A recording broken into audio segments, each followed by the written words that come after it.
16, I'm going to be talking about flexible decoding. Our learning target is I can try different sounds for the letter I. So as we begin reading, well, continue reading, I should say, to our books, you notice the words are getting longer and tricky. So when you come to a new word, you're going to need to keep trying different sounds for the letters or chunks until you say a word that you recognize.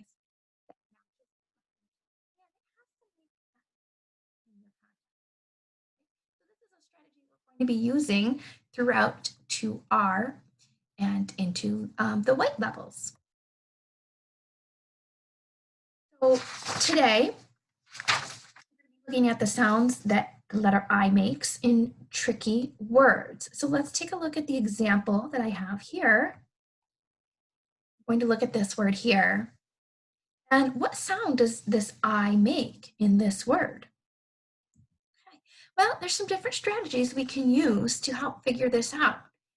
Well, first thing, we know all about chunking. We learned about chunking way back in 1B. We're very good at chunking. Well, I see a word that I know. I know the word in. I see it in this word. Okay. Now let's try it. In is the beginning sound or the onset. Well, let's take a look at the rhyme.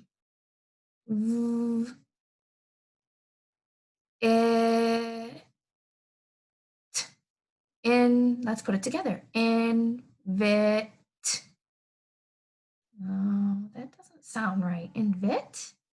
I don't think I've heard that word before. Invitee. Invitee. I forgot to say the E. No, that still doesn't sound like a word that I know. Oh, wait a second. I know this E at the end is silent. So it must tell the I to say its name. Well, let's try a different sound for that I. Let's make it say its name. I. Put it together. Invite. Invite. Ah, I've heard that word. Sometimes people invite me to their parties. Oh, invite. Well, that's one way to figure out by trying different sounds and by chunking. Okay? All right, let's try some different sounds for the letter I. Let's try this word. Oh, let's see. My arrow's pointing to this word here. That one looks really tricky. Well, there's a couple of different ways. We know chunking. I can see at the end of this word, can. I know the word can. Now, let's try making this I a syllable all by itself. Mex, can. Mex, can. Put it all together. Mexican. Ooh, Mexican. Mexican. I've heard that word before. Mexican. That sounds right. Mexican. Now let's try this word here. Ooh, I think I've seen that word before. That looks familiar. Let's try it. We're going to try a different sound for our strategy. So if we first look at this word and I try to sound it out,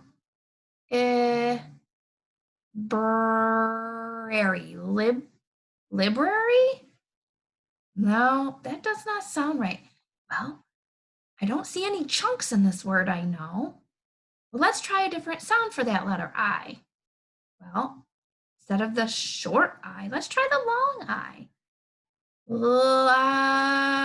Library. Library. Library. Library. I know that word. That sounds right. I've heard of a library before. I've heard my teachers talk about it. Library. That must be it.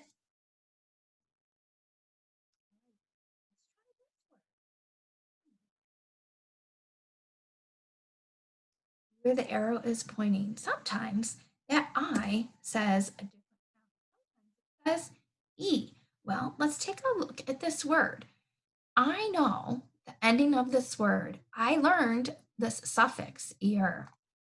So let's break it apart. The root word I recognize is funny because when I take the Y off to add ER, I need to change the Y to an I. I know that rule. I already learned that. So funny, right? Funny, funnier. So I know the word funnier. So let's go back and reiterate. Well, what can I do if I get stuck with these words with the tricky I? Well, does it sound like a word I know? Nope. So let's try something else. If I can't sound it out and it doesn't sound right, try again. Try a different sound for the letter I. Sometimes it's a short I. Sometimes it's a long I. Sometimes the I says E, right? There's a lot of different sounds that I can make. Try putting the I as a syllable by itself, like we did in Mexican. Can you chunk it?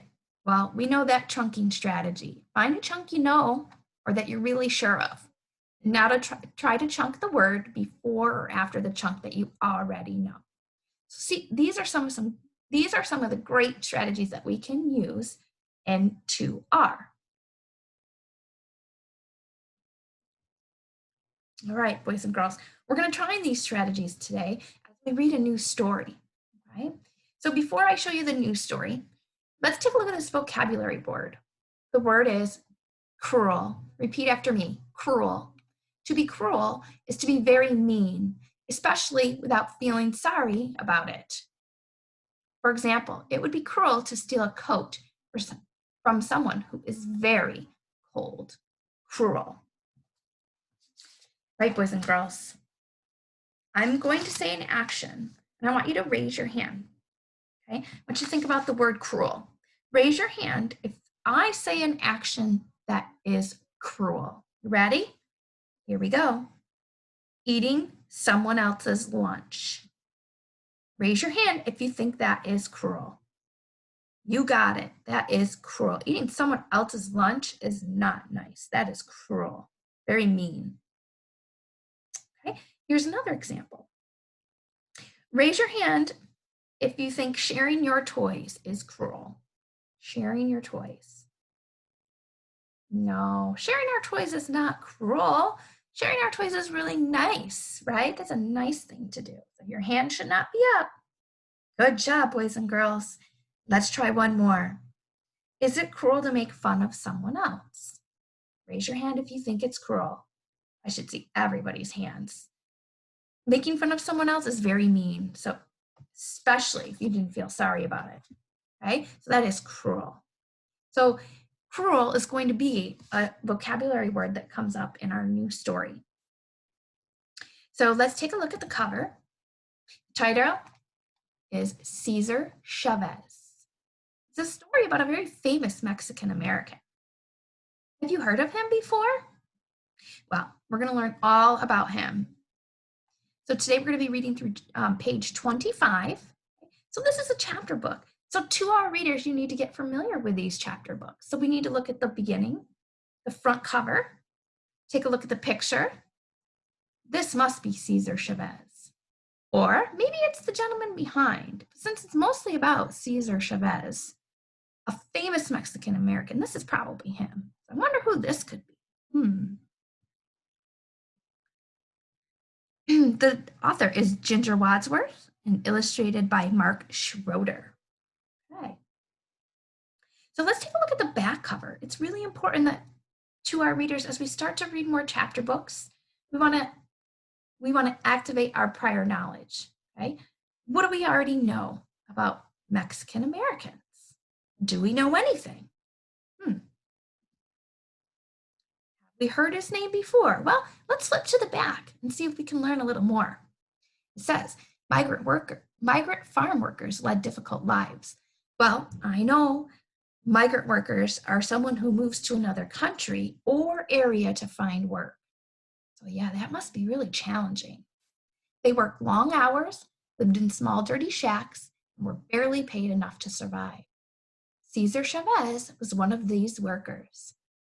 Okay, so we've learned so far that Cesar Chavez, he's very famous, right? He was a migrant worker, right? It says in the 60s and 70s, he helped form a farm workers union and led strikes and marches, forced the landowners to increase wages and improve working conditions. Chavez inspired those around him and proved that it was not necessary to resort to violence to produce change. Oh, so he's inspiring. No wonder he must be famous. Let's take a look at the word union. Workers' union. Well, a union is a group of people with a common interest. So, farm workers' union must be farm workers. So, they have a common interest and they work together to improve their work lives. So, their work is working on farms. So, it says up here that they worked long hours, they lived in small, dirty shacks, and were barely paid enough to survive. So, we know he's a famous Mexican American. He's a migrant worker, and he helped form a farm workers union. Okay, so we're going to take all this information, what we know, okay, and what we're learning, and we're going to apply it to this story. So as you're reading today, I want you to be thinking about those tricky words. So when you get to a word that you don't know, apply those strategies that we just talked about. Okay? Try the word with a different sound. Okay? Can that I be changed to a different sound? Can you chunk it? Okay? Can you chunk the word? Can you put that I in a syllable by itself? Okay? So I'm going to show you all of the pages of the book up to page 25. Your job is to read those pages. So make sure you pause your screen so that you can read all of the pages.